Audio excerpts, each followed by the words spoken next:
Representative Schofield, we're not allowed to hear you if you, or we're not able to hear you if you are speaking.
Okay, it seems like we're having some technical difficulties. I just sent a message to Representative Schofield to see if they can at least chat with us and let us know what's going on, and just to let them know that if they're speaking, that we cannot hear them. So we do apologize for this, but we're going to try to get this situated so that we can have an opportunity to speak with the representative. So if you can give us just one moment.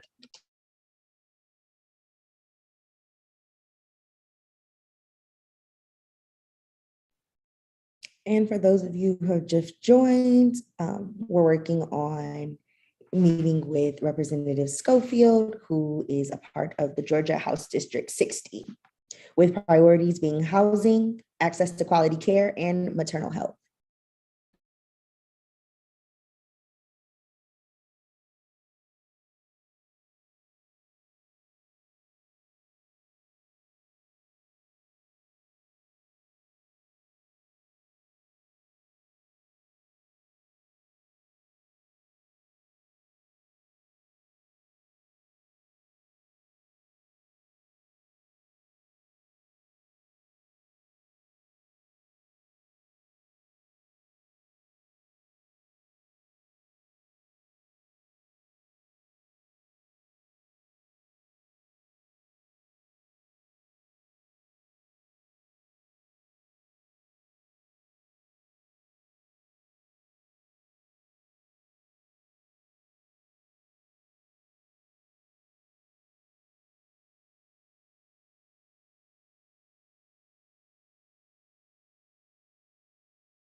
All right, while we are trying to figure out the technical difficulties, I'm going to go ahead and resume our presentation slides.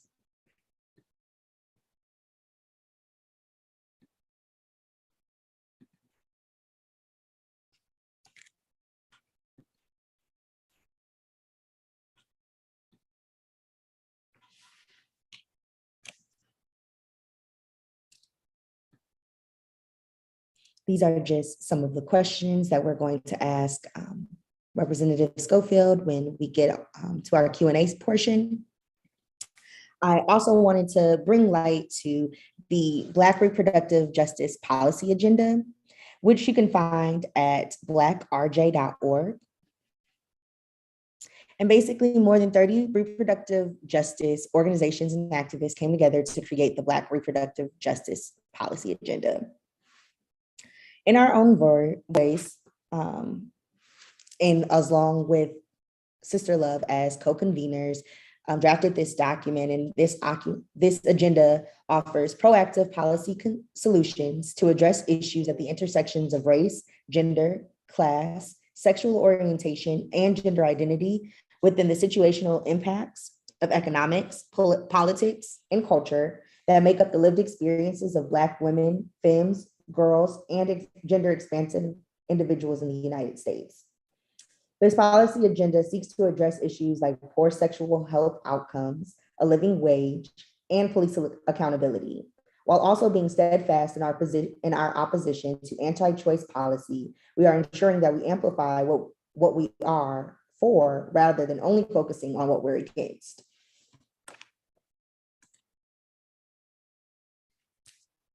We also have a legislation watch, which is kind of some of the key pieces of legislation that the PAP team has been watching for this past legislative session.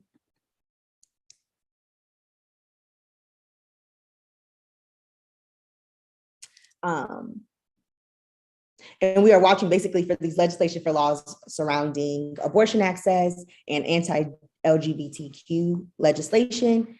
And since 2005, the Georgia legislature has passed at least 13 abortion restriction bans.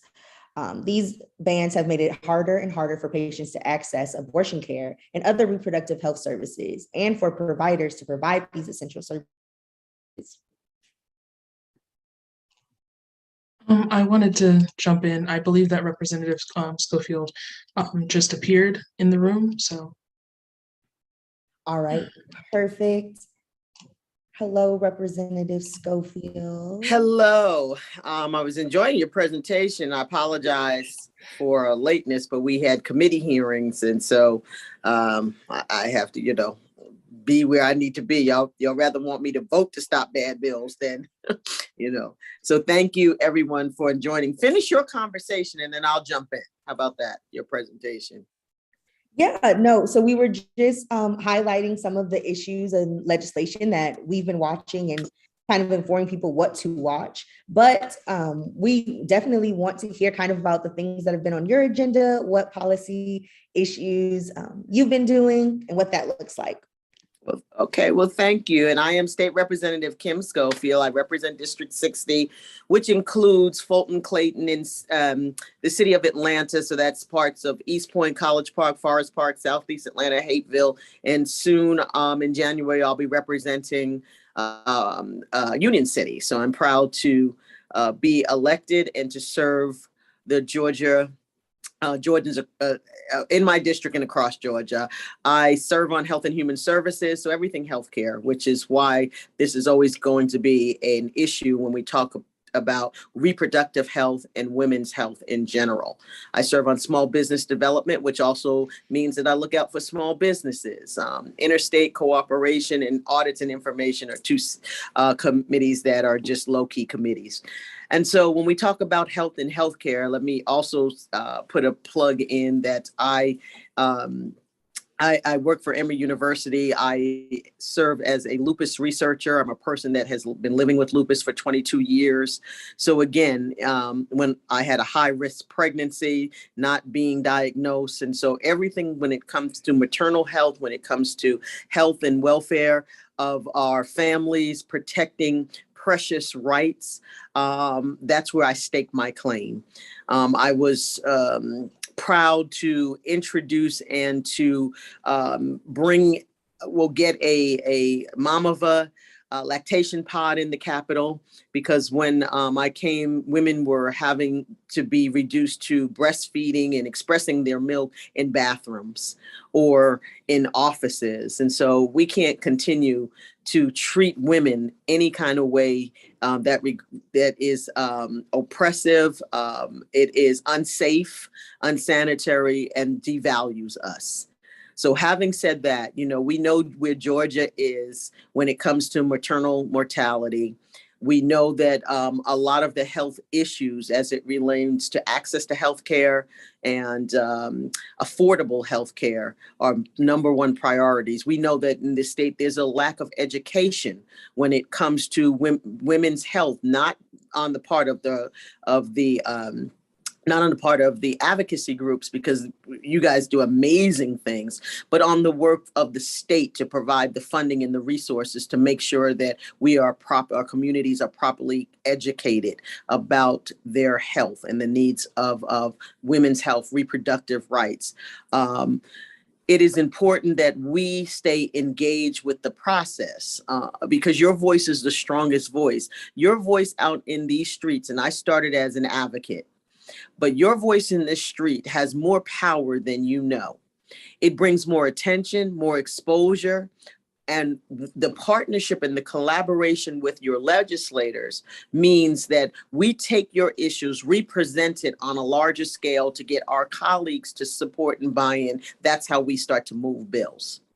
Okay, so I want people to know that when you're doing the work and identifying the issues, it's not a one and done.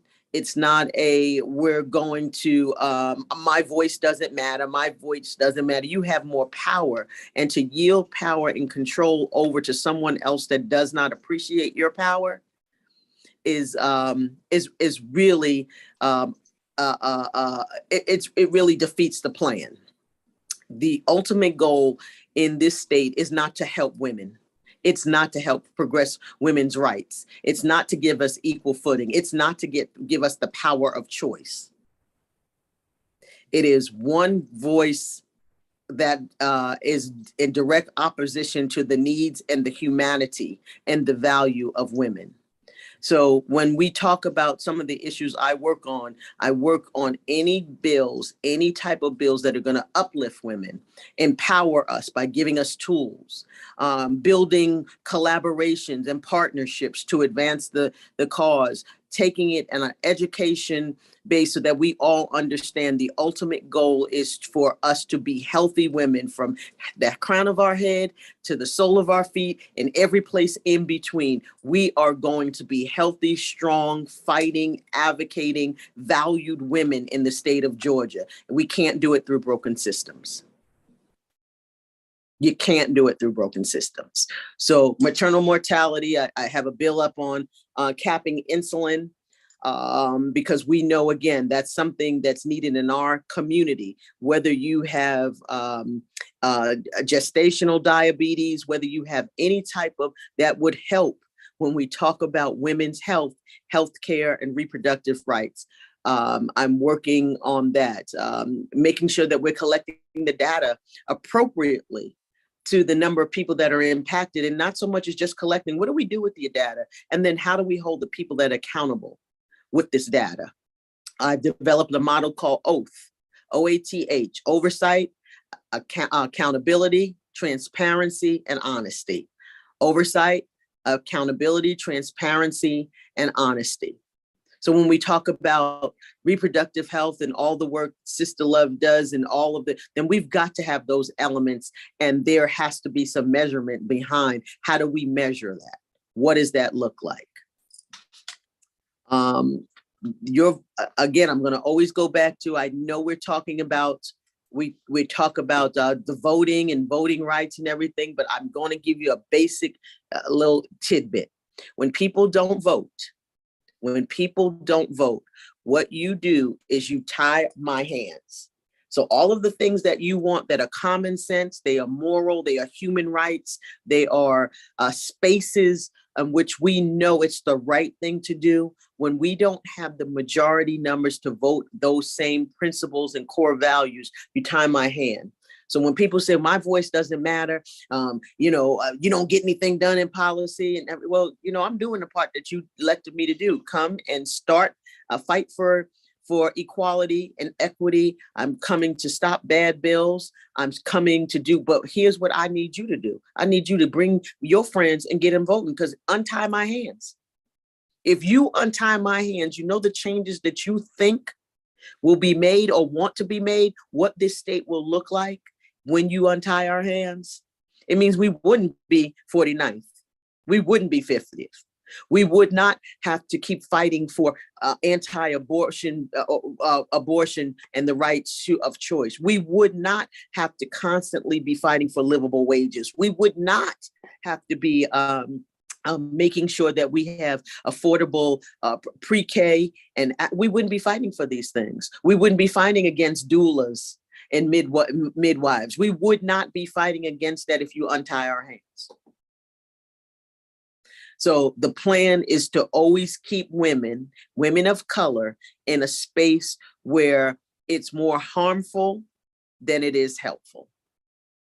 And they do that through what? Through our bodies. So I'll stop there and answer some questions. What we do, what you do matters. So you've got to get louder, stronger, bolder. We don't take no for an answer. If there's a no, I go into a committee meeting and people that say no around here, I say, okay, so who's going to tell me yes? Because, there is a yes. Either you're going to help me identify my yes, and that'll take less time for me to get but if you slow me down by telling me no and don't give me, then we have a problem. So there is a yes, ladies. It's our job to find our yes. We do it through work. We do it through advocacy. We do it through building relationships. We do it through coalitions. We do it through policy. I'll stop there. Thank you so much. I do know that some of our questions today were mostly around housing and trying to see what you have planned for housing, what the housing crisis looks like, especially in Atlanta with all of the changes. Okay, so let me tell you where I am with housing. I understand there are a lot of coalitions that are doing things to try to do housing. I wish that we would do rent control. I've been fighting for that. I'm from the North, people, so I'm from New York. I understand. I lived in Boston. We understand about housing. But here's how I shift from that. I am working on identifying banking deserts, financial deserts, credit deserts, in the healthcare space, pharmacy deserts, and food deserts. Let me tell you why the banking credit, because we know that there are companies and investors that have been going around here buying up all this property, right? And they're not giving you even the opportunity. And it's only about 5, 6 of them. We know who they are now. And these are the ones that are going in there, buying it up, and they're not going to allow you to buy it back. They're going to allow you to lease it back, so that it takes away the ability for us to own property in this state.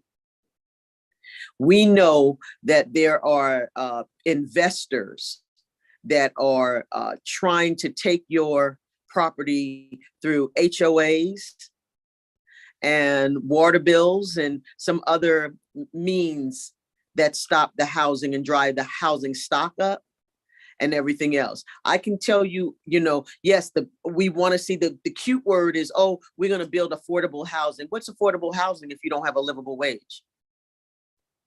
So don't play these games with me. I'm working with the banks. I'm working with the lending institutions. I'm working with those that have have credit. I have a bill about a moratorium on people impacted by the COVID, and that they've got dinged on their credit, that now they can't get a job, they can't get housing, they are losing things because COVID impacted them. So what I'm doing in housing is working on the end of the people that are controlling the dollars, the volume, and putting up the barriers to remove barriers so that we have access to affordable housing, and at the same time working on the end to raise a livable wage. I'm working on housing initiatives that prepare people to have be able to have a house within 3 years. That means we've got to get your credit up. We've got to do some things that you have to take ownership of. We're going to educate you. We're going to level you up. We're going to get the banks and the lending institutions. We're going to work with the creditors and remove some of these barriers so that when you get ready to get some housing, you're in a position. You know, even the other side of that is getting you and getting people in training programs or jobs to give them new skill sets so they can make more money. You don't have to always stay at this level. We bought into a system that has lied to us for years. And sometimes we believe it because of the barriers. But guess what? There are ways to get around the barriers. There are ways to go over the barriers. There are ways to go through the barriers. And we cannot continue to allow people to put in our mindset what cannot be done. So that's how I'm addressing affordable housing and housing issues and the shortage and the stock. Who owns that? Follow the money. I'm following the money, y'all. And I'm telling you, I've hit some things now that make me say, oh, so this is what you doing? Oh, because now that I know, all y'all gonna know this is what they really doing. So we've got to level up and be educated and not be afraid to come back and combat this. Yes, definitely. I'm all for getting education in the hands of the people and making sure that we know what's going on. Another big ticket issue this legislative session was telehealth and abortion access, abortion bans here in Georgia. And I know you spoke earlier on standing for women and making sure that we do have bodily autonomy. So I just wanted to know, what does it look like on the inside dealing with those abortion bans? So, you know, it's a tough, because again, we are, I won't say just in the minority, but here's what I need y'all to know. And I want you guys to go pull the voting records of the people that represent you and pull voting records. Yesterday, we had an opportunity through constitutional amendments to shut some things down and not allow bad bills to get passed, or an opportunity for bad bills to make it further down the pipeline. Unfortunately, 22 of the Democrats voted with the Republicans to get the constitutional amendments passed, which opened the door now, is what I heard today in the street, about them bringing that abortion ban bill up. Not saying it's going to happen, but I'm saying that it opens the door now that the telemedicine bill might have been killed or gotten stopped. But 22 people that registered as a Democrat, that voted in their own interest of whatever, now gave an opportunity for them to squeeze some things in there, because now they figured if we got you on this end, we can now put some stuff in there and hold you hostage to vote on whatever we want you to vote on. Okay, so I need you to pull the voting records on how things were voted yesterday on the constitutional amendments, who voted what, and then start thinking about, okay, are you really, because you looked at just what can happen to get your own personal bill passed. I looked at, if we say yes to this, what other things they're going to bring in to try to stop us? What other things are they going to bring in to try to hurt women's bodily, but what other bad bills are they going to bring in? We opened the door and allow them to happen. And nobody's holding anybody accountable.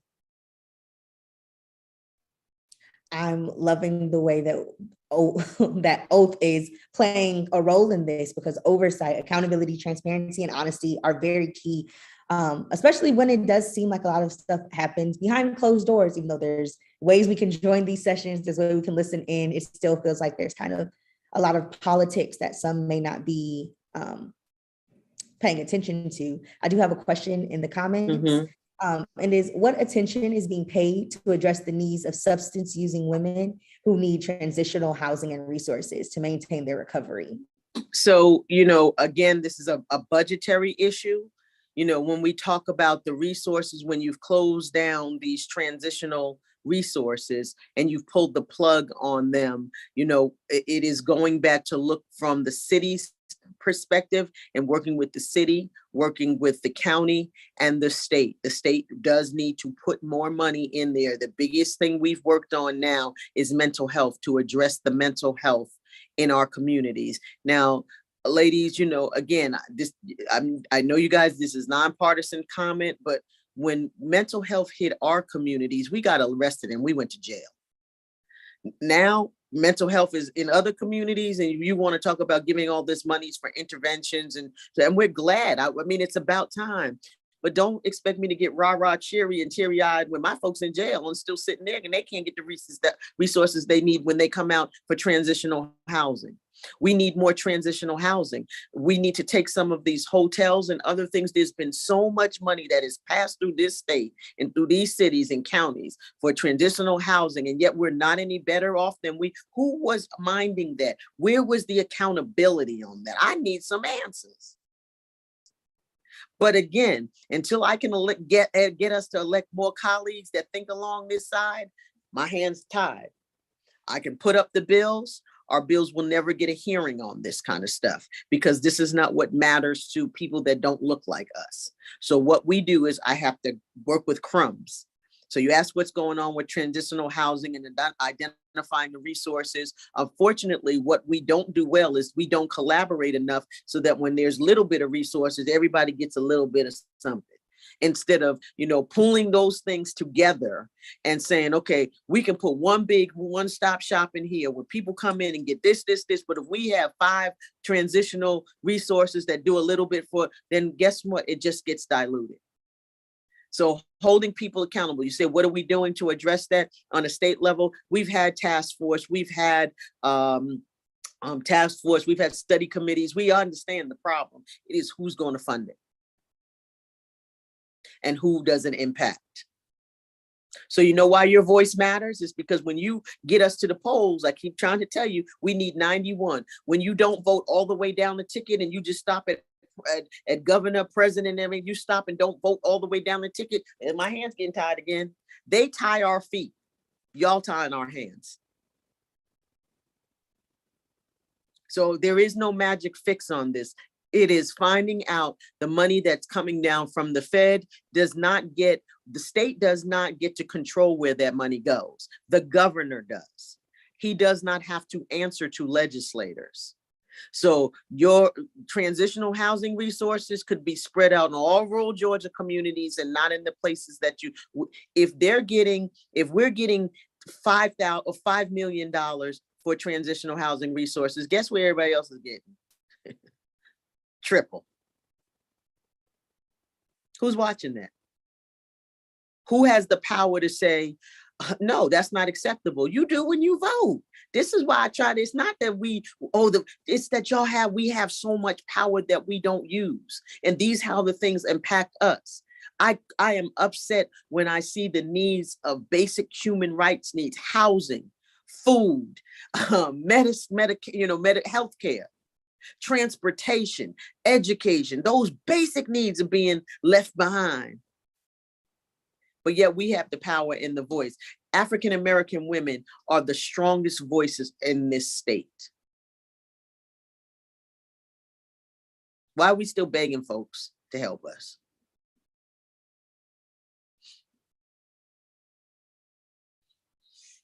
So what would you like to see done? I'm asking questions now. What would you like to see done? What else do y'all what do you want done? Magic pill, wave a wand, what is it? I think one of the big big areas that I've been focusing on in my advocacy is looking at the way police and state sanctioned violence impacts Black women, Black femmes, Black girls, gender expansive persons, and how our civil liberties are stripped if we come in contact with the carceral state. Yes. And so again, you know, we know why it is this way. I look at, okay, how do we get here? Now that we hear what and where's the direction that we're going, we have the ability to change the trajectory of where we're going when we talk about criminal justice reform and all of the civil liberties taken away. It is an attack and an assault and a deliberate assault right now that they strip everything. Come on, a permitless carry. And you know that people of color have a high rate of not knowing how to de-escalate, and you're giving permitless carry and putting things in the, so when I see someone that's trans or some other, and you're giving me a right to have access to a firearm, and a firearm that, you know, shows I've got power and dominion, and I have some personal bias or issues, what are you doing? You're opening this state up. You're opening our people up. So it is working on the policies.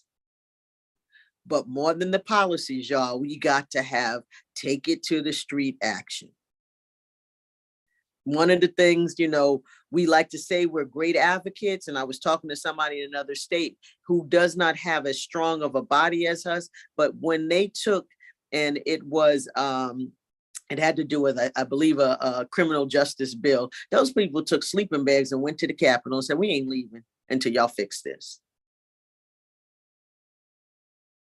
Yeah. So, you know, again, the policy is one arm, and we will write policies, and we will seek bipartisan support on policies, because as long as we are in the minority, we don't necessarily get a hearing on what the very issue that you're talking about. It's perception. Civil liberties means what to different people. So just expanding upon that just a little bit, when you are involved in coalition spaces, is there a way for your constituents or for community organizers to get involved in the conversations that you're having? Absolutely. I mean, and I'll put my contact in there. You know, all of the state committee meetings are online. They're open to the public. Okay. This is where you can have an opportunity if you have your, if you know who your legislators are and you find them through openstates.org and put your address in, it'll tell you who represents you. You can contact them, send them an email, send them a talk with their admin and their staff, and say, hey, this is an issue that I want to talk to someone about, because I heard in a committee meeting and I have some questions. You reach out to the chairs of these committees. So you can absolutely engage with your legislator. Get on, how many of you are on the newsletters? Most of us have a newsletter that we send out weekly. So get involved and make sure that you're signed up to receive the newsletter. You'll have direct access and contacts with them. Find out if I see someone is asking me about funding and state funding for substance abuse programs, work readiness, and all of those. The state does not really fund those type of programs through individuals. I mean, what you have to do is you've got to build a coalition and a network. You've got to have a track record. When we're putting money in the budget, we're going through system departments. If you're trying to go through do something like that and through SBA and start something or nonprofit, find out who's doing these kind of things, and then, you know, and connect with them. The hardest paid, people always think that the state has money to give and we're looking for new projects to fund. Do you understand when we fund your project, it means we're taking money from someplace else. They don't do that very easily. So it is doing the homework to find out, okay, which committees may have that. You've got all these great things, but what separates, I'm looking at helping women using transitional housing work, right? But what separates you for what you want to do that from someone that's already doing it? Contact the United Way. See what programs they have and processes to help you to fund that. Look at, I think it's Georgia Nonprofit Network. They offer free classes. So those are some of the resources that when you're looking at these social service or wraparound services, it's finding out what state agencies are doing what are the gaps in the state agencies that they're not handling. There it is, Georgia Center for Nonprofits. What is the gaps that they're not handling or not addressing? What's the gap? If you see that's the gap in your area of need where you live for the small radius, who else can I partner? Because again, the pot is like this, y'all. And we create another business, and so the pot goes like this. The money doesn't grow. The pot just shrinks and it starts getting even. Who can I connect with? We're stronger together. Great question. What else? Amy, do you have any questions from our Facebook chat? Yes, let me double check that. Yeah, so I'm not seeing any from the chat, but I did have one question in particular. So thank you, Representative Schofield, for joining us. We really appreciate it. And I really appreciated what you had to say about voting. At SisterLove, we really advocate for voting rights and are trying to turn people out to vote. But as you know, the Justice Department ended up suing Georgia, I believe, earlier this year for its voter suppression laws and attempts. Is there anything that you and your colleagues are doing to combat the voter suppression that's going on? Well, right now, everything is in the courts. There's really nothing that we can do other than to keep people engaged, to say why you are voting. You know, I understand people's apprehension of voting because you hear the same rhetoric all the time. Vote for me and I'm gonna get you this. I'm gonna do this. What we really need to talk about is that we can't get you what you need until you untie the hands. And so, you know, we can't, we knew that Georgia was a fight when we talk about voter suppression. We have bills that, anti-voter suppression bills that never got a hearing, never will get a hearing. So all of this has to be fought in the courts. We understand that the challenge in the court is that some courts are stacked against us. But guess what? We understand all these barriers. It still does not negate one thing, that we got to go to the polls. If we triple the amount of people and we vote, you can lie all you want to. But guess what? Look at the lines. Look at this. So we're staying on top of that, you know, working with Fair Fight and the Democratic Party and other entities in the court systems, ACLU, other, we know that they're not going to just come here and give us something and act like, oh, y'all just gonna win this election. It's a war. We are in a war for the souls, not just of democracy, of life. We all, you know, I can say this. I remember when I was younger and I grew up in the North, and like I said, we visited the South, but not in those times. And I used to say, let me tell y'all something. If I ever if they ever pulled this on me, I'm gonna tell you, they ain't gonna make me do that. I'm down here in 2022 in Georgia, fighting that we don't get Jim Crow 2.2. So we're not picking cotton, but we working for low wages. We are not in a point where we're going to be able to home or afford home. We'll have to lease homes. We're working. That's plantation mentality. So when you ask, what are we doing? We're doing everything we can do to turn out the vote. We're doing everything we can do to turn up the volume. We're doing everything to protect our families, our bodies, our educational rights, our, you know, our civil liberties, our human value. That's what we're doing. And we can't do that without you. Representative Schofield, I do have one final question, and then we can let you go. We want to know at SisterLove, for about the funding and the support that goes into crisis pregnancy centers, also known as fake clinics throughout the state. How does the allocation of that funding work? And how can we get it reallocated to the real healthcare for pregnant people who need places of support? So what we have to do is we've got to make we've got to get the attention of the Health and Human Services. We've got to get the attention of both the Senate and on the House side. We've got to talk to the appropriations chair. We've got to get these things done sooner rather than later. So I still, when we gavel out on April 4th, I don't think that after that, it's like, okay, we done with the session. From that forward on, I'm already aligning my bills for next year, my priorities for all summer. I'm working on, I'm having hearings.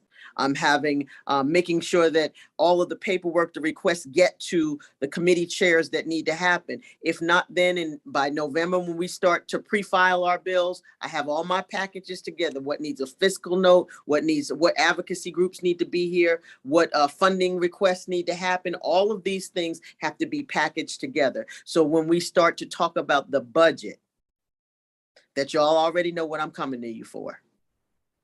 So that's what you have to do. You've got to do the pre-work. What a lot of times we go on the defense when they start pulling the funding and say, oh my gosh, they pulled the funding and we need more funding. How do we didn't do the work in the beginning?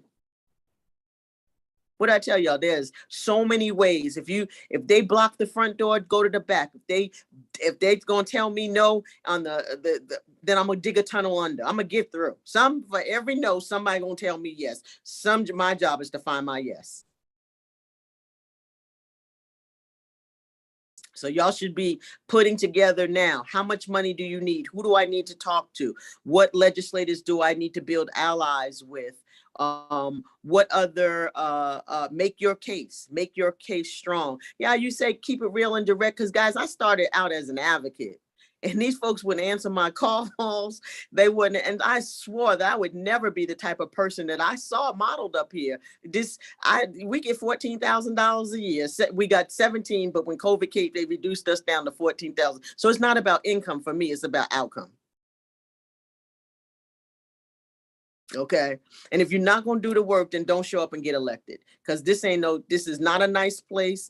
And this is not the kumbaya. I'm going to come and no, this is a fight every single day. And you got to be prepared to lose. But if we lose it up here in this space, the streets have power. Y'all have more power than you think. When they tell you no, you turn around and say, okay, well, where's the yes? If I need more money in the budget, what am I willing to go and look at the budget and say, okay, y'all got $15 million. I'm just hypothetically, you got $5,000 in here for preserving the raccoons. Yet people, our bodies and everything else, come on. It's time for us to level up. Look, the things that you don't know, there are plenty of people around here that can help you. But look at the budget. Find out what they spend money on. And then go into those, put yourself together and say, when they say, well, we don't have enough funding. So I noticed in the budget that you funded this. Making sense to y'all? Y'all got to do the work. You got to do the homework. Well, I'm telling y'all, we in this together, but I'm doing my part. I'm going to need us in the streets to level up a little bit and start getting savvy. Because what they do is just keep reinventing the wheel, hoping that we never find out the truth. But once we know, what you going to do then? Somebody got to give an oath and answer us. And Black women have the strongest mouth. SisterLove, for all the things that we've been fighting for years. I sat there and listened to yesterday with Representative Cannon, and we did a maternal mortality healthcare provider event for doulas, midwives, and so on and so forth. And I sat there and said, why is it that we don't have in this state a Black Office of Minority Health in this state, or Black Women's Health Commission in this state? Because my issues ain't y'all issues. And so I'm like, I'm gonna take this summer to find out, how do we create an office of minority or Black women's health office, a statewide office that addresses only Black women issues? How do we do that?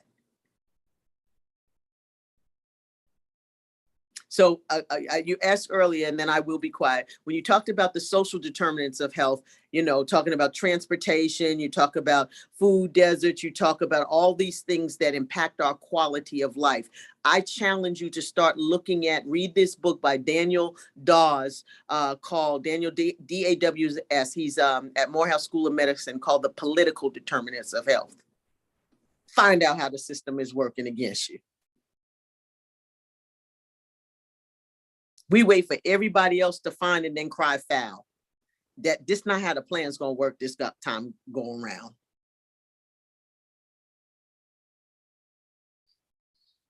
What else you got? Now you got me fired up. And we love to see it. We at SisterLove have definitely been doing a lot of work related to these issues, these social determinants of health. I know specifically our founder was in the chat, Dazan, was speaking about CPCs. And we do have a legislative brief, so we would definitely be forwarding it to your office. Do you mind telling us how we can get in contact with you? Yeah, let me put it in, I'm putting in the chat now.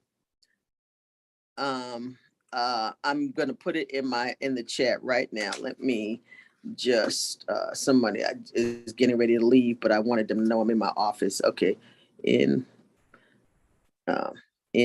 my office. Okay, so there we go. And your founder hasn't said anything. I want to hear from her. All right. Hey, Rep. How are you? Hey, girl. It's good to see you. Good to see you.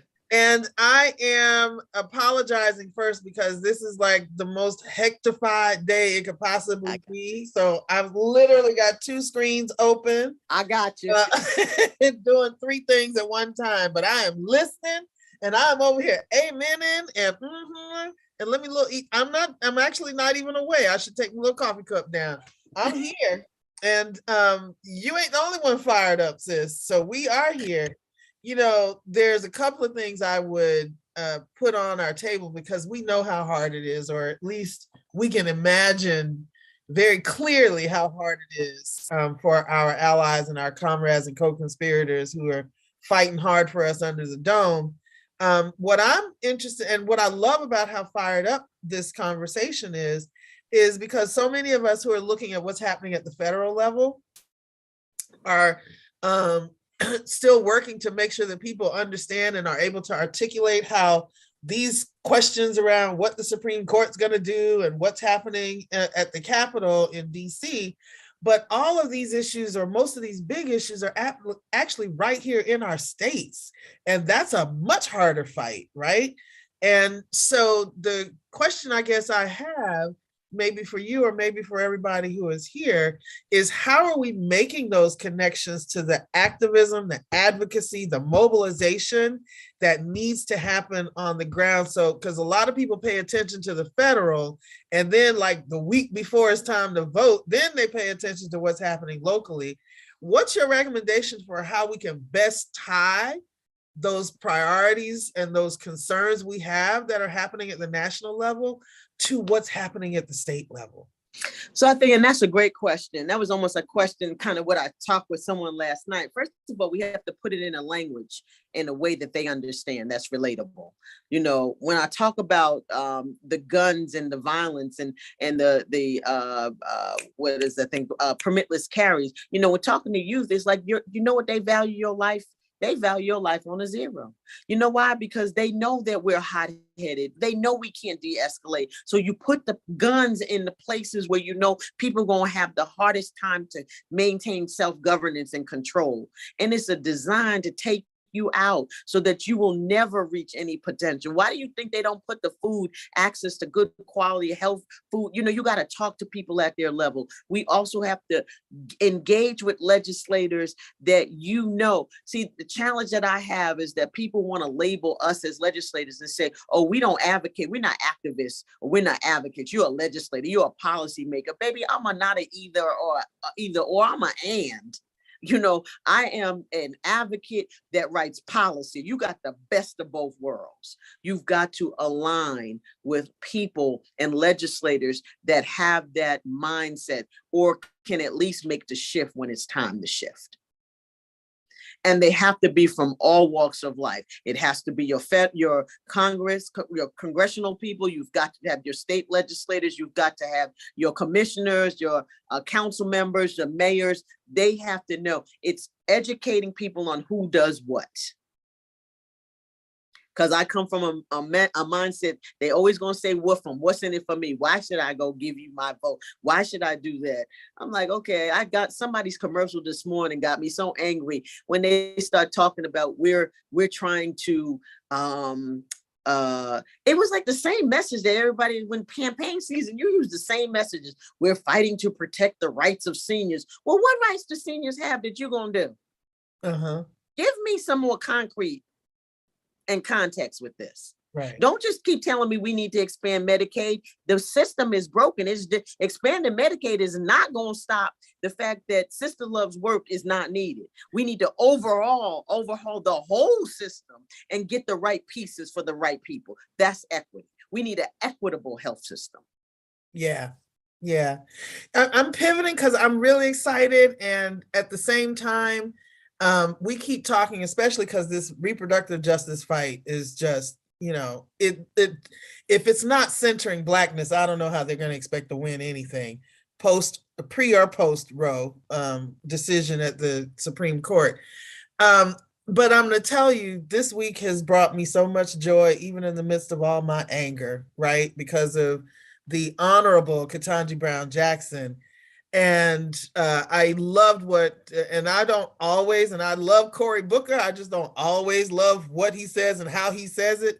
But last night, what he did, not what he said, because what he said was powerful, but what he did was so beautiful in taking that moment, not only to talk about Black joy, because that's the question I'm coming to, but not only to talk about Black joy, but he intentionally, as that brother that we look for on the street, stood in the gap and just spoke for 20 minutes to give our sister a minute to breathe, to come off of that harassment that she had just gotten out from under for a second.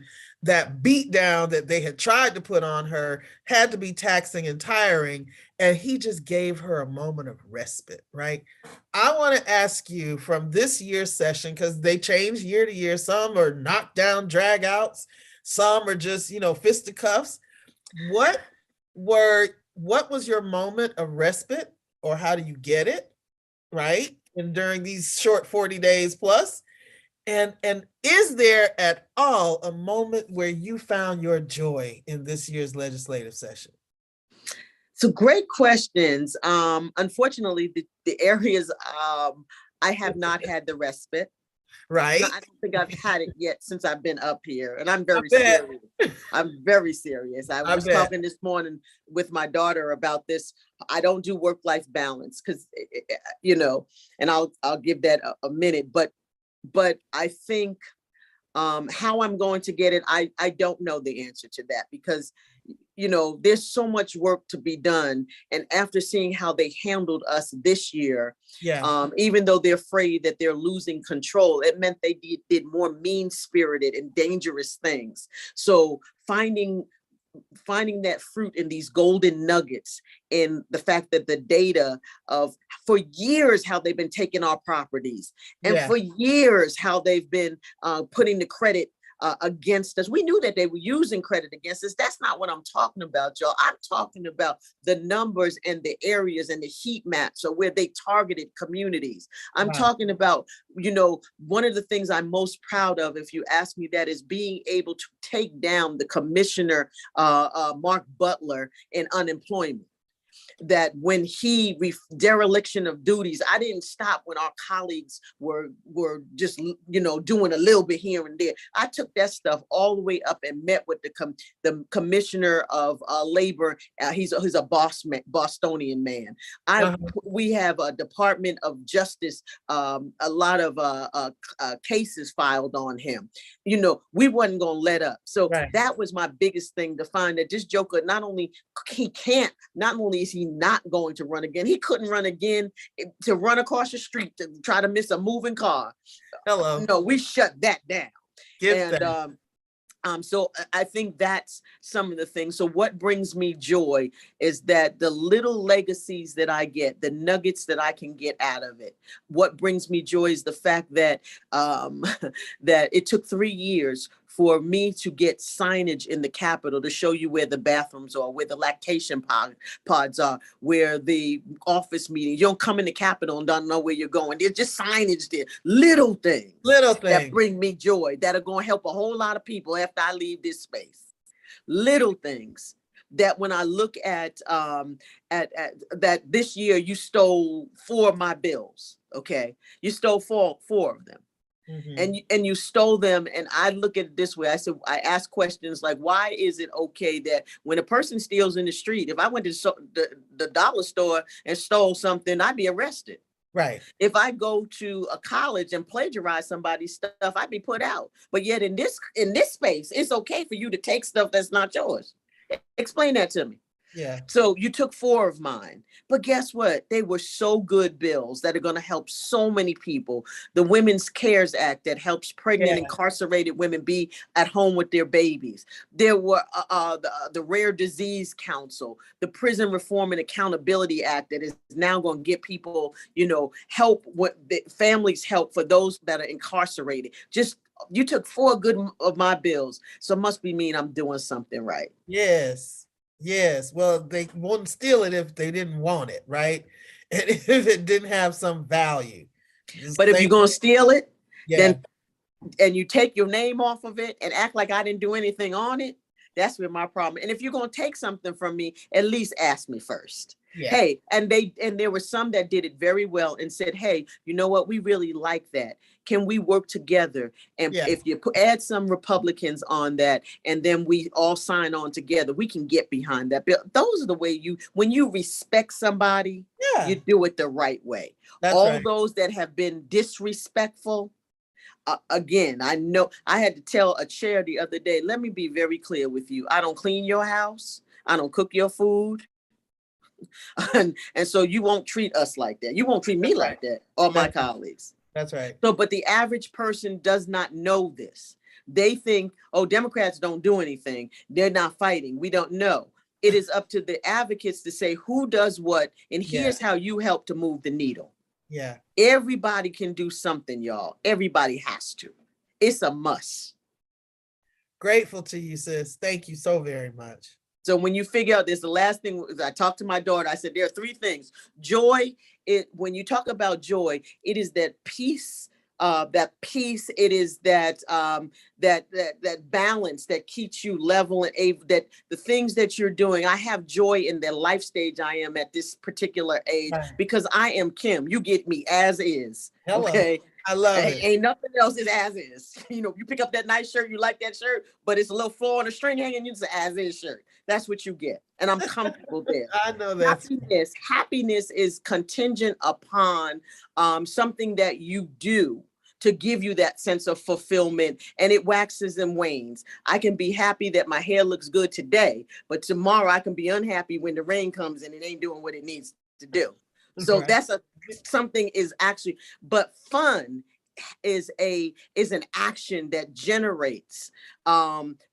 It's an action. So when I'm talking about the funness that I have, and it is a feeling that I have to do something to create that happy space that uplifts me.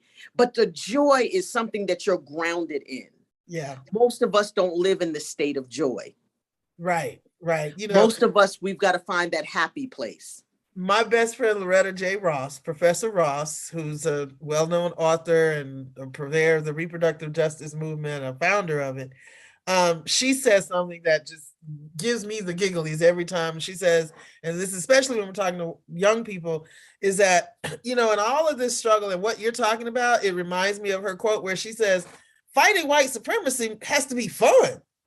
It should be fun. I mean, you should have a good time doing it. And it's not that you're going to have an easy time doing it. It's not that you're going to have a happy time all the time, but it should feel like a fun time, just getting to go after hate. Now I hear it in your voice, and so I can hear the fun, even when it doesn't look like it's fun. We know it feels fun because it's about the fight. Right. Period poverty, addressing period poverty. Yes. And menstrual equity. My project, Got You Covered, period, is one of those projects that we've got to do better to educate our young ladies about their body. Cramps don't necessarily mean, oh my gosh, women gets cramps. It could mean something could be wrong. When are we going to have those kind of conversations? We're ready to ride with you on those. We're ready to ride with you on those. Okay. I'm going to step up. I want to give my thanks before they get to the end of the program. I know you've given us so much wonderful time. Amy and Akela and our team have done an amazing job with today. And I'm going to leave you in their most capable hands, but I'm still drifting in the background over here. Peace and blessings to you, Sister Kim. Good to see you. Thank you. All right, y'all turn it back over to you because I'm not going to say anything else. Thank you so much, Representative Schofield, for sharing this day with us. We really appreciate all the work that you're doing. Thank you, everyone. I'm going to hop off. Thank you so much. It was great speaking with you. Thank you. Thank you. And I'm here. Please reach out to me. Please. We will. Thank you so much. All right. All right, everyone. We are moving into our HIV criminalization panel. I will be pulling it up shortly. And we are here joined with the Center for HIV Law and Policy, the Sero Project, and Georgia Equality. I also would like to add that SisterLove, a lot of work that we do is movement building and coalition work. So involving multiple voices on target issues and making sure that we are collaborating is something that we do at SisterLove. So I'm going to pull up their presentation and they will take it away.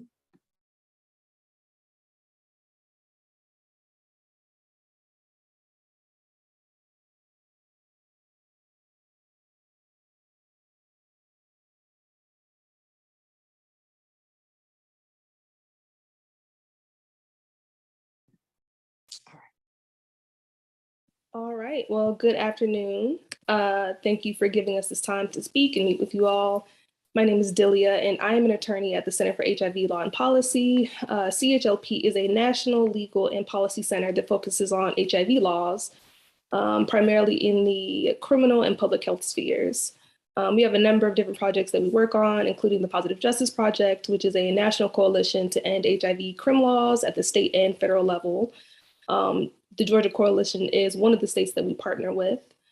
We also have an advisory group where we work with advocates and medical experts to provide toolkits, educational materials, and best practice guides. We also provide support to both defense attorneys and prosecutors to educate them about HIV crim laws and medical innovations around HIV over the last couple of decades.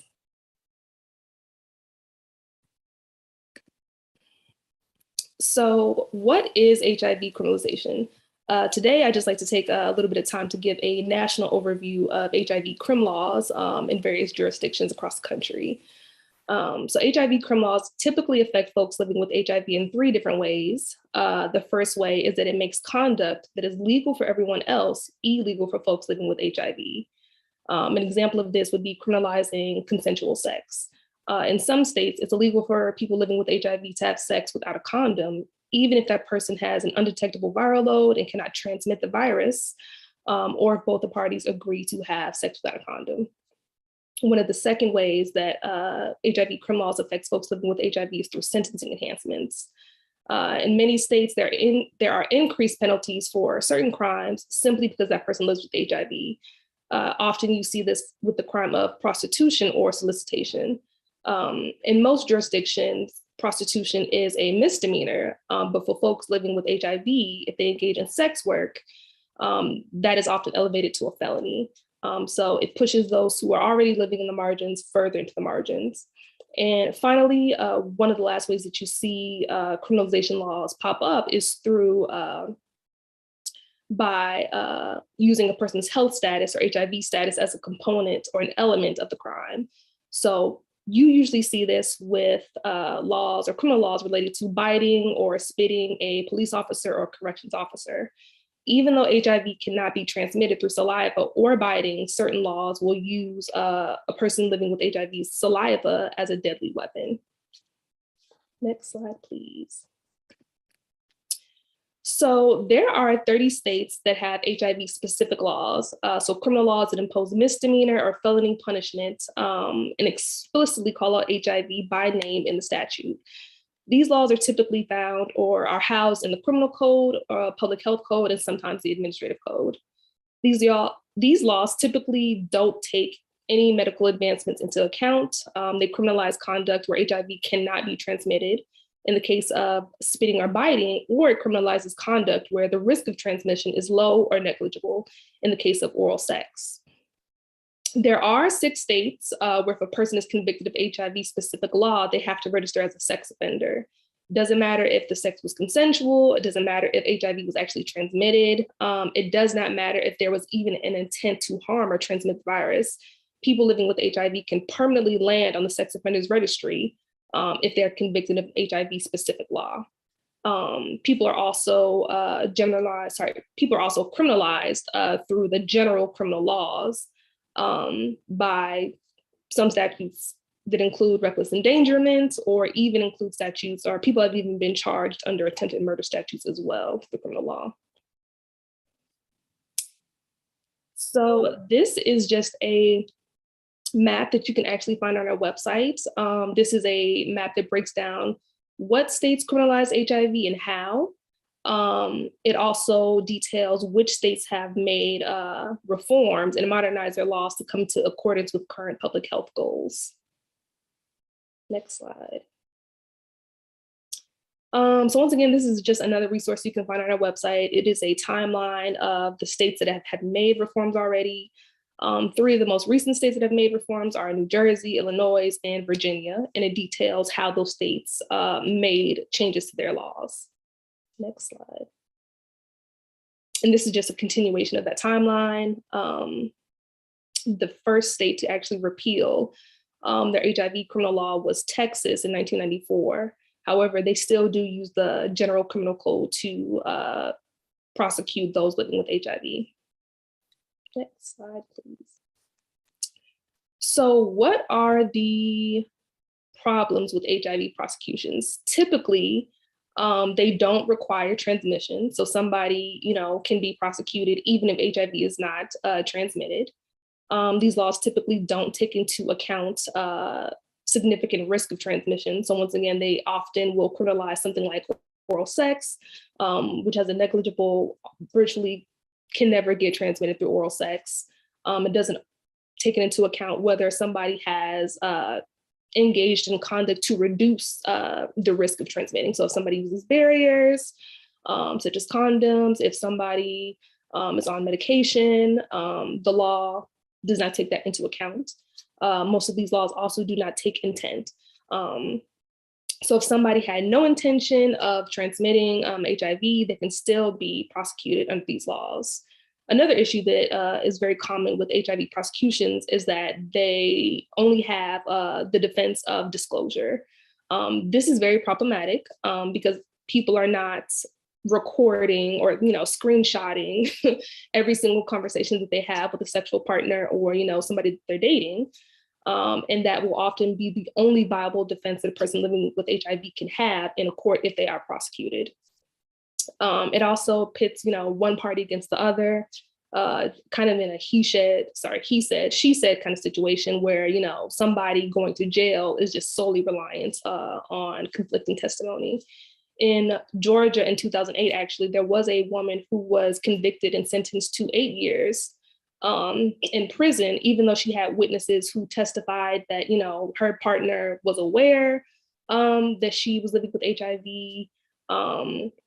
Did not matter in that case, she was still convicted and sentenced. And finally, usually Oh, I'm sorry, go ahead. Yeah. And the last slide just said severe and disproportionate punishment.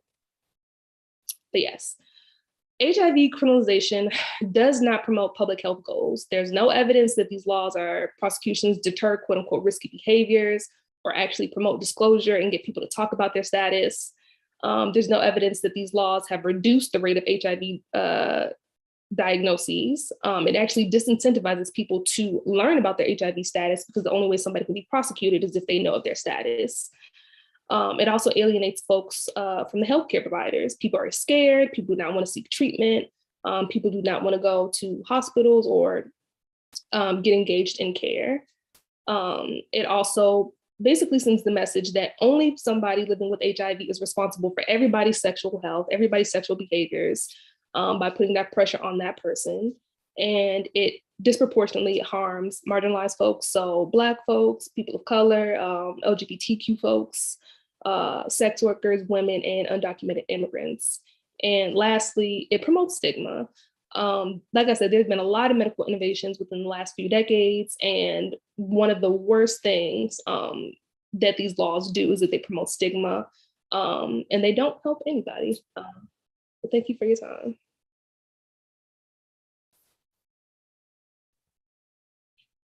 Thank you, Delia. Thank you, SisterLove and Akela, for having us to talk about this today. I'll probably be repeating some of the things that Delia said, but it's really important that we emphasize how problematic these laws are. And just to add to that, I'll be highlighting what criminalization looks like in Florida, and then active ways that folks can be involved on how to move the needle forward for various levels of success in different networks and coalitions similar to Florida, such as the Georgia HIV Justice Coalition. My name is Kamari Laffrey. I use she, her pronouns, and I show up in this work as a woman living with HIV. And I work as the program director for the SARA Project. And I live as an advocate with Chronic Optimism. SARA is a network of people living with HIV and allies fighting for freedom from stigma and injustice. And we particularly focus on ending the threat of criminalization. So there are issues around HIV criminalization that don't have statutes attached to them. So we focus on that as well. And the inappropriate criminal prosecutions of people living with HIV, specifically people of color, sex workers, and transgender nonconforming folks. Our work also includes raising awareness and supporting the leadership of people living with HIV in the various networks and coalitions throughout the US and some global delegations, making sure that we're empowering people living with HIV to be a part of the change and not tokenized at the table when decisions are being made that impact their lives. You can go to the next slide now. So in Florida, and I'll use I statements for this since I am a woman living with HIV, just to make it clear. In Florida, for the reference points that are listed here, if I know that I'm HIV positive, which I do, and I know that HIV can be transmitted during sexual intercourse and that I have sex without disclosing my status, I'm subject to a 3rd-degree felony if my partner decides to go to the police and say that I did not tell them their status. Next slide. And that's also, I'm sorry, that's a 5-year prison sentence with a $5,000 fine.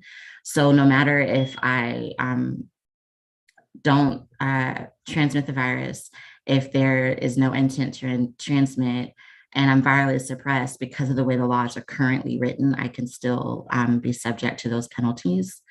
But what Florida is seeking to do in modernizing, we would love to repeal, but we're also mindful of our political climate. What we're seeking to do is modernize. So if you go to the next slide, we looked at what laws, if any, exist for STDs. And for an STD under the same criteria, it's a 1st-degree misdemeanor instead of a felony, punishable by up to 3 years in prison with a $1,000 fine. While we would like to see both of these statutes gone, we're starting with aligning the HIV felony to a penalty of a misdemeanor instead, and hoping to chisel away from that point.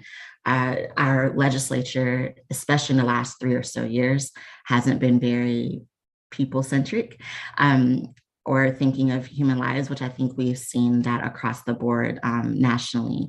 So the Florida HIV Justice Coalition wants to modernize for those reasons. Next slide. I think Delia did touch on some of this, but I do want to talk about how HIV goes beyond the courtroom and really looking at the fact that these laws were written in 1986. And as Delia pointed out, they're incredibly outdated and problematic, and that they allow the singling out and prosecution of people living with HIV. And it impacts, sorry, thank you. And it impacts folks, oh, back one more. The media sensationalism is the one that I want to be on. Okay, so people tend to lose their sense of their access to privacy. Folks, go back one more. Folks have lost their jobs because all their information gets printed in a newspaper, depending on what region of a state you're in. Florida is a very rural state in certain pockets.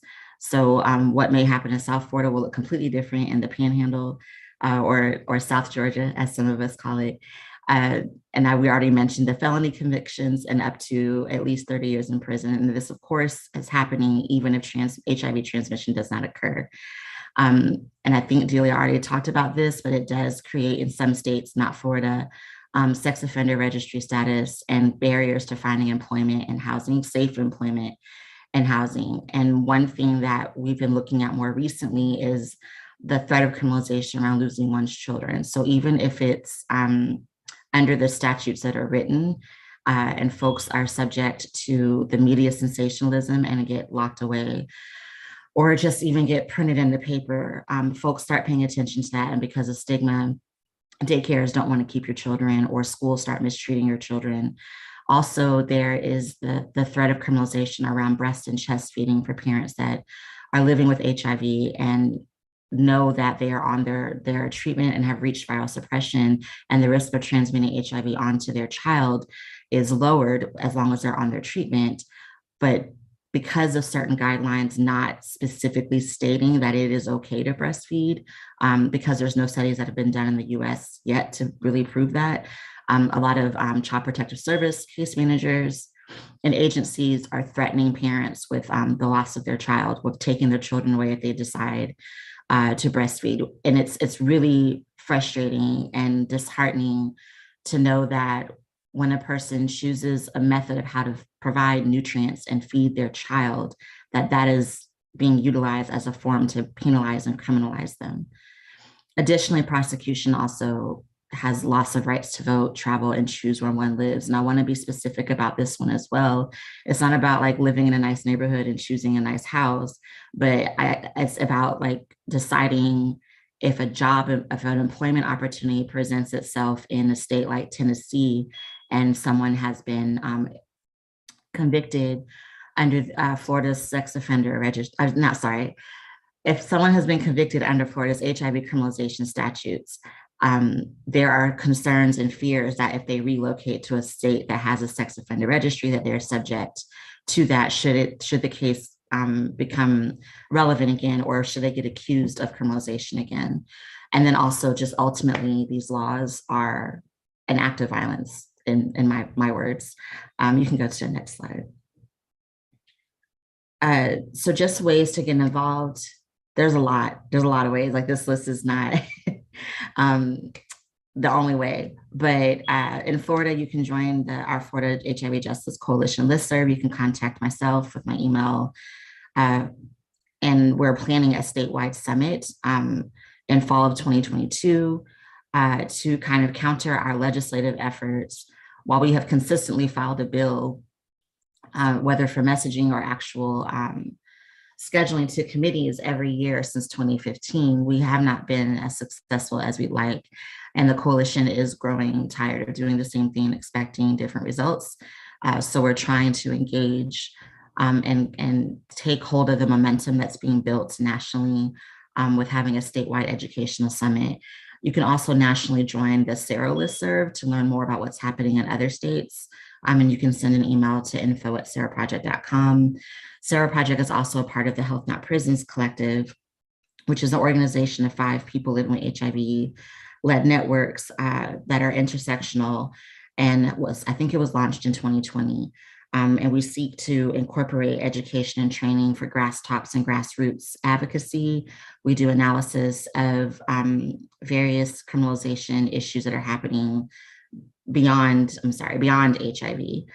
So we look into immigrant and migrant community issues. We look into sexual and reproductive justice health, and we're looking for spaces to be able to empower and uplift advocates that are impacted by the intersectionalities of criminalization, providing stipends and training, not just telling them to go to meetings and get all the information, but also valuing the time and the emotional labor that they put into the work.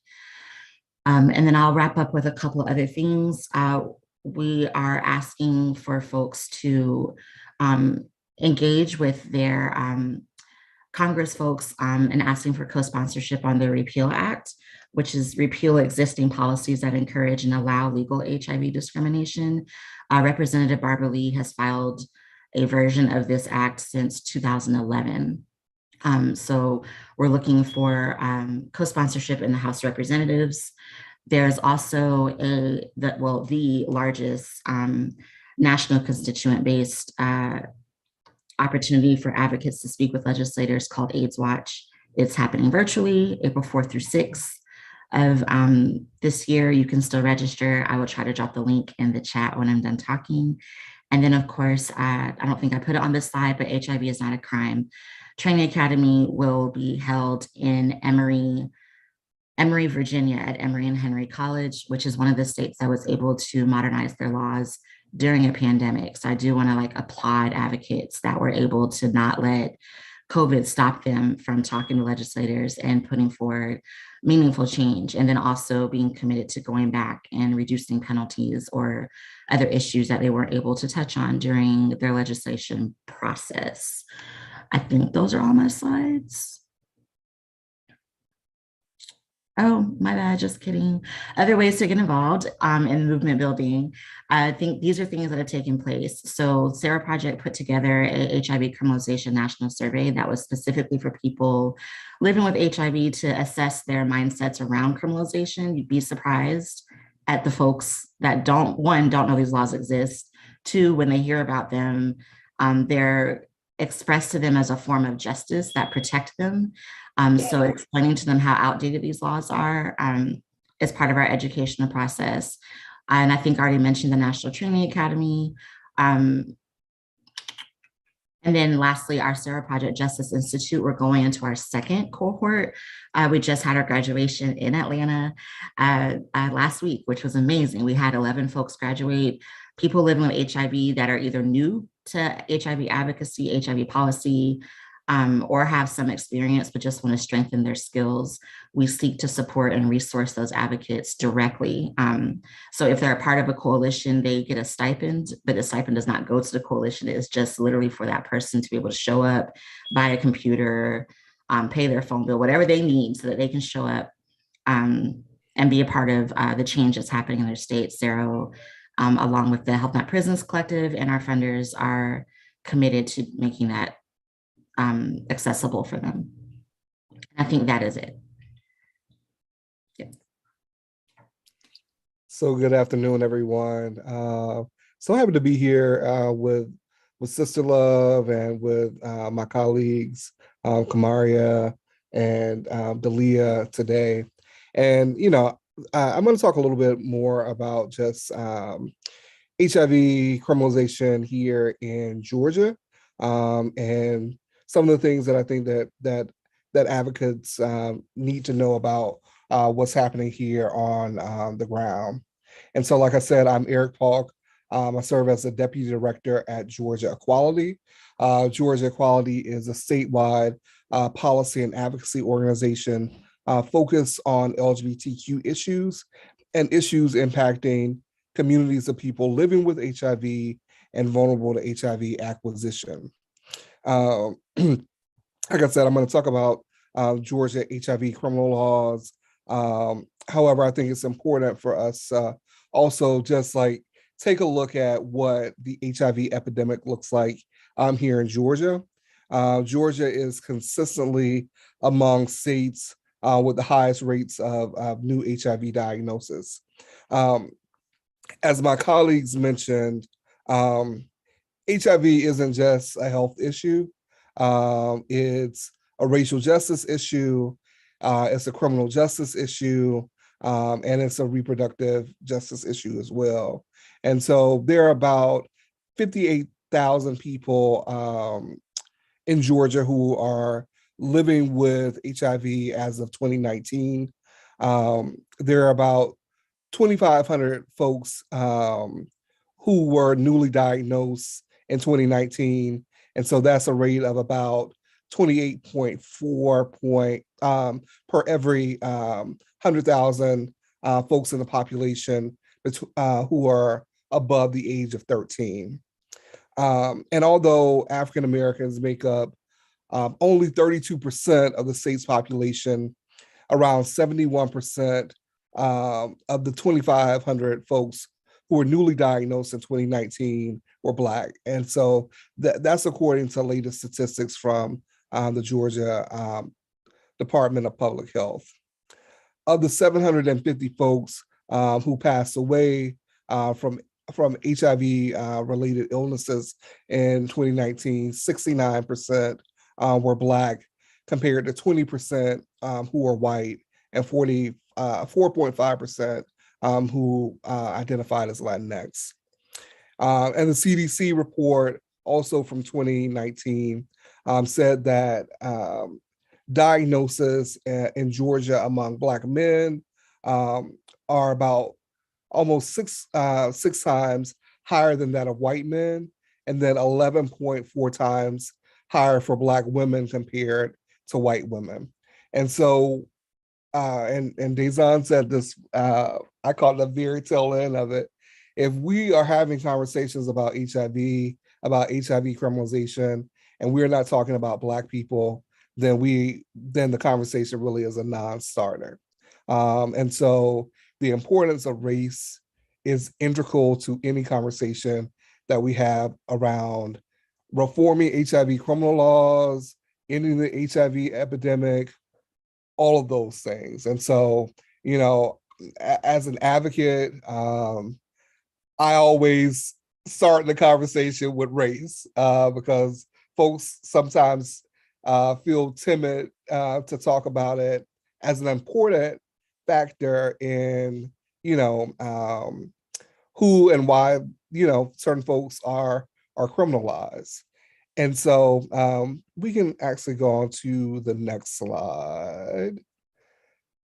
And so this is just, you know, I thought it'd be useful for us to take a look at the Georgia Code. And so there are essentially two parts of the Georgia Code related to HIV criminalization. This first section is reckless conduct by a person living with HIV, not disclosing their HIV positive status before vaginal, oral, or anal sex. Again, transmission is not required, and it's a felony up to 10 years. Sharing needles or syringes, again, no transmission required, a felony up to 10 years.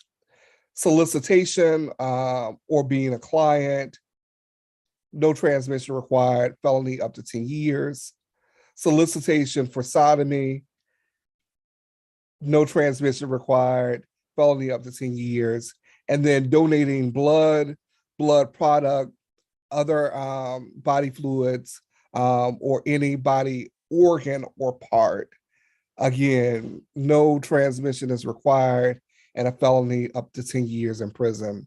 And so, you know, we see some of the things on this list, you know, oral sex, the Leah already talked about, like there is like a negligible risk of there being any transmission, but yet this is an act that is codified into Georgia law that says that you can be locked up to 10 years, you know, for, you know, engaging in oral sex without disclosing your status. Donating blood, again, you know, we all know that there are procedures in place for, ensuring the safety of the blood supply. So again, this sort of like, very antiquated part of the law as well. And so we can go to the next slide. Oh no. Okay. I was like, did I miss a slide? Okay, so the second part is around assault by a person living with HIV or hepatitis upon a police or correctional officer with intent to transmit. And so committing an assault with the intent to transmit HIV or hepatitis upon a peace officer while performing their duties, using blood, semen, vaginal secretions, saliva, urine, and feces. Again, we know saliva, urine, and feces, no transmission. And this also applies to,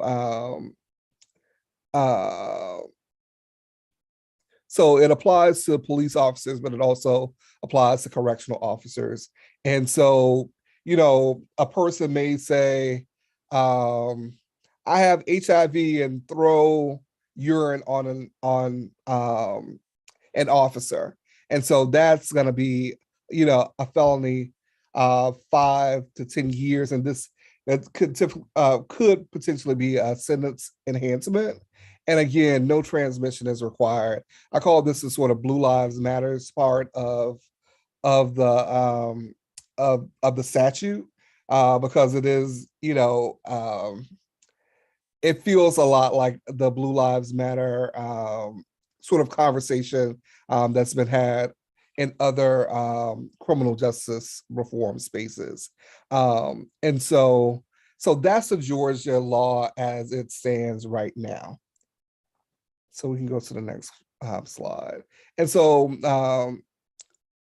in addition to being the deputy director at Georgia Equality, I'm the co-chair of the Georgia HIV Justice Coalition, whose work is all about reforming Georgia's HIV criminal laws. And so we can go to the next slide. And so currently there's a piece of legislation, a reform bill that does the following. It removes the following provisions. So the provision around needle sharing, solicitation, blood and organ donation, and the penal sentence, the enhancements around spitting on correctional officers and police and peace officers.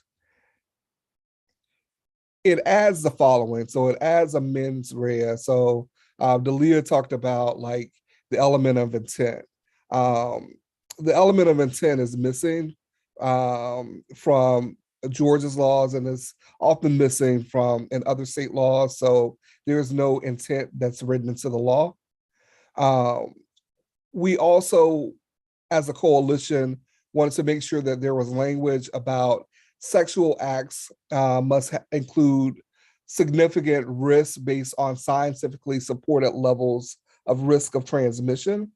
So that means that we like completely do away with like the urine, the feces, the spit, all those things where we know that there's no significant risk of there being any sort of transmission. People first language was something that we thought was important, to add to this. We know that these laws are all about stigma and about fear. And one way that we start addressing that is by changing the language that is written into laws to make sure that folks don't feel, even as they're, being punished, that they're not feeling more stigmatized by the language that's there. And then also adding a provision that protects victims of sexual assault. I'll just add one additional thing here is there was a committee that was put together to really examine these laws down at the legislature. And one of the things that they absolutely felt should be done away was that Section D of the law around essentially the Blue Lives Matters part of the law, where it includes spit and urine and feces, they all thought that that was kind of just a completely ridiculous part of the law. And so that was a good for us to know as a coalition, and as folks working on this, that even, folks down at the Capitol, felt that this provision should be done away with. And so we can go to the next slide. And so that was my last slide, but I will just add a few more things. There are some things I didn't want to put on slides. We are nearing the end of the legislative session, and we actually have, we have 5 days. So 4 days next week and then the following Monday. And so currently the piece of legislation reforming the law here in Georgia, it passed unanimously through the House. It passed through the Senate last session, 50-2. And so we're waiting on the House to insist or receive the last minute changes that were added to the bill last session, and just agree on the changes with the Senate. And so we are hoping that this will happen in the next couple of days.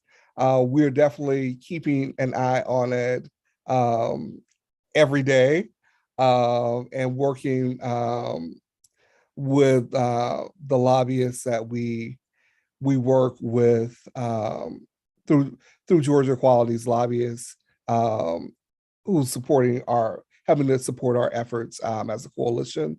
And so fingers crossed, we will be reforming the law here in Georgia.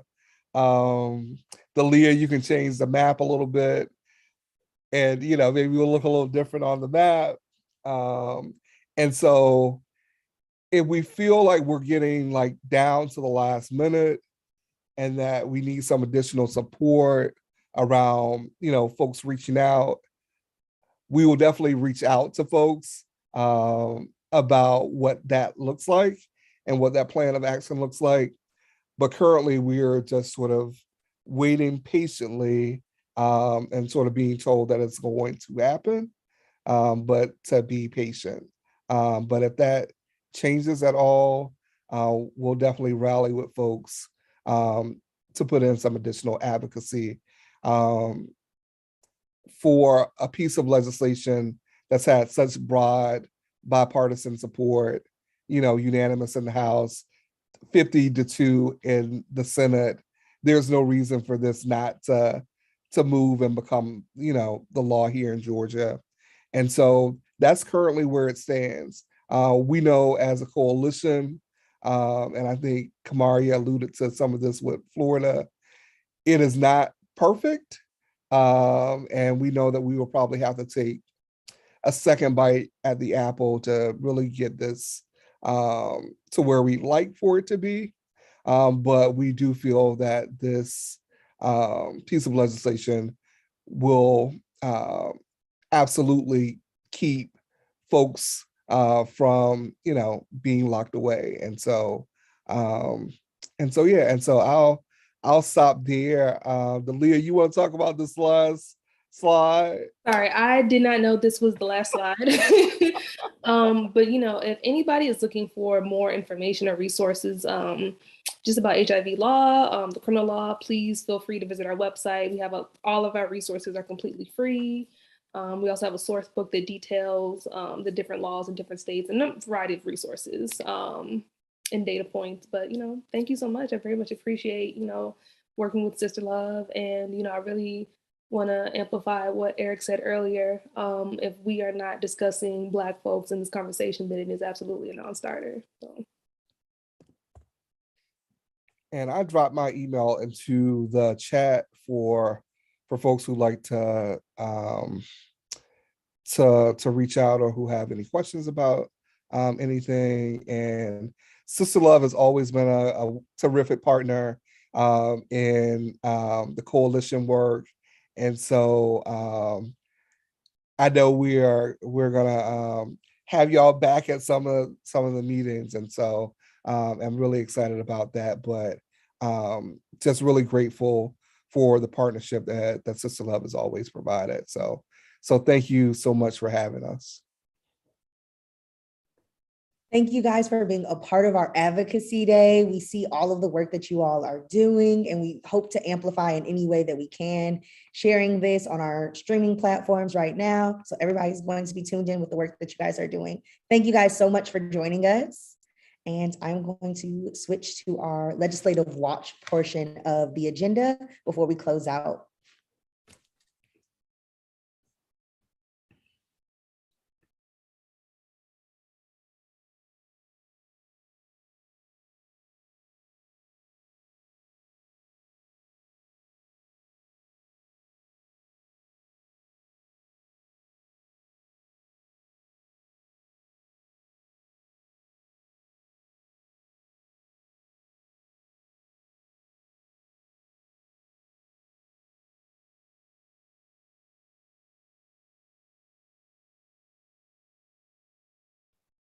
All right, I'm just going to start back from the beginning of the legislation watch. We touched on some of these issues before Representative Schofield joined us, but at SisterLove, we are watching legislation for laws surrounding abortion access and anti-LGBTQ legislation.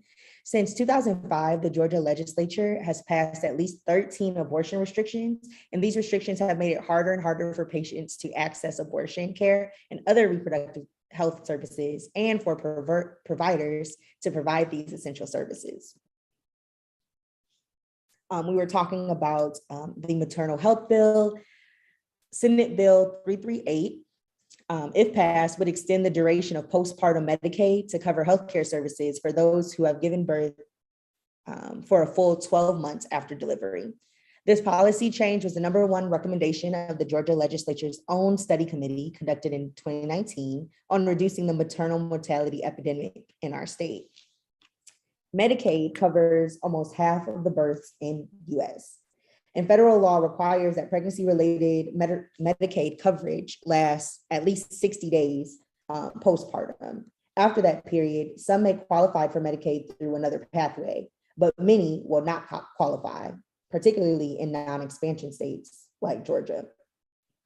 The hope of this bill is to address the stark racial, ethnic, and income-based disparities in health outcomes for women across the United States. The ongoing Black maternal health crisis requires strong legislation that addresses hundreds of years of systemic racism. No person, period, should be without care, but especially not a birthing person due to the lapse in coverage. 1/3 of maternal deaths occur between 1 week and a year after childbirth. As the saying goes, a healthy mother is a healthy baby, and increasing access to healthcare before and after pregnancy can reduce infant mortality and preterm birth and improve maternal health. Perinatal care is important. Perinatal care also refers to the time that you become pregnant until a year post-birth. Medicaid coverage significantly improves pregnancy-related health outcomes by increasing access to care. Another bill we have our eyes on is Senate Bill 435, which is an transgender participation in sports bill, which requires Georgia students to participate in high school sports according to the sex stated on the birth certificates, barring a person whose gender is male to participate in any interscholastic or intramural athletics that are designated for females. So we already know that the language of this bill is violent language, and we need to combat it at every turn.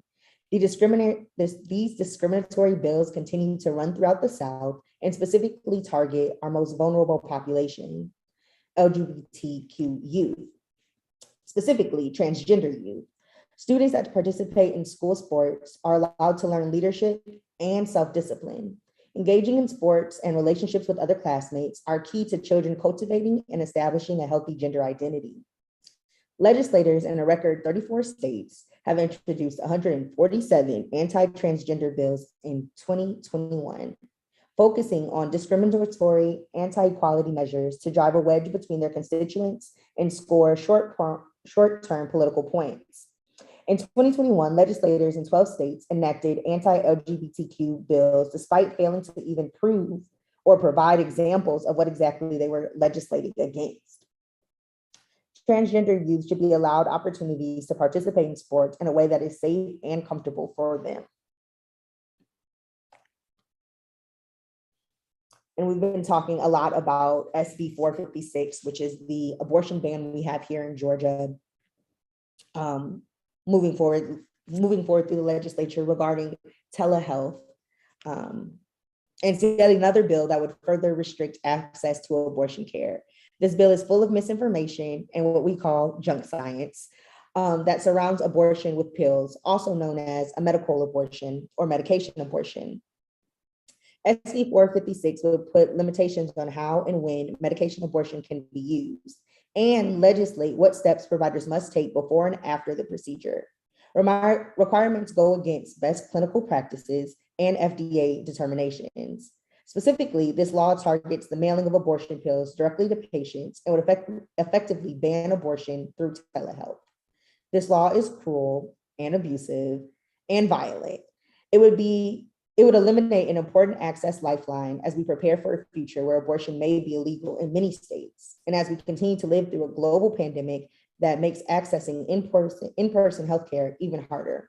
These restrictions most harm those who are already struggling to access healthcare, including Black people, other people of color, young people, the LGBTQ community, immigrants, people living in rural areas, and low-income persons.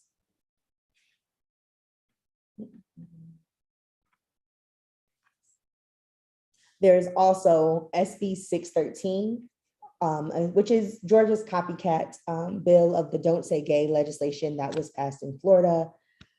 There is no real benefit to this bill other than silencing the experiences of gender, sexual, and racial minorities. It increases shame, anxiety, and enforces a heteronormative oppressive regimen. Having knowledge of these types of bills will allow us to keep our eyes open when it comes to other copycat bills that may present themselves throughout future legislative sessions. If this bill passes, it would only reinforce the harms that have been done by Americans on American soil. As it stands, children are not being taught true American history as this bill addresses critical race theory. Black history is taught as an elective, while American history is a course that many Americans will not find a person that looks like them. To be American is to understand the egregious harms that have been committed in the name of liberty and justice for all. To be American is knowing that all does not include you as a woman, as queer, as Black, as immigrant, unless you're white or of European descent. It also means that all will always have an asterisk near it, that you are merely a footnote in history. These issues are ones that cause feelings to stir up and hope to incite people to vote with venom in their hearts during the general election. But the methods are tone deaf because these politicians are silencing the voices of many integral pieces to their constituency. And we would love to close with a call to action for our advocates that joined us throughout the day, and also anybody who is joining on the live streams. We would ask that you support equitable access to healthcare, that you defend and protect access to abortion, that you protect voting rights, support cross-movement efforts that are intersectional and address the needs of marginalized populations, that we fight against anti-queer legislation that compromises LGBTQ persons' fundamental rights. We also ask that you support the efforts that seek to address gender and racial disparities. Thank you for joining us on our Advocacy Day. Be sure to like, share, and subscribe, and let us know how you enjoyed this advocacy, how you would like to get involved in the work. And yes, thank you for coming out today on this Advocacy Day.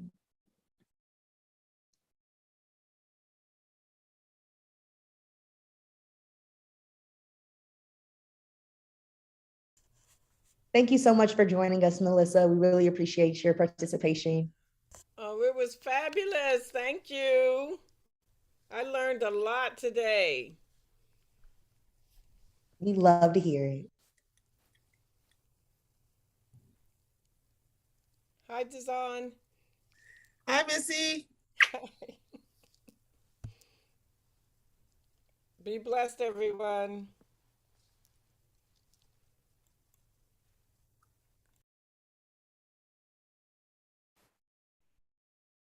Well done, gang.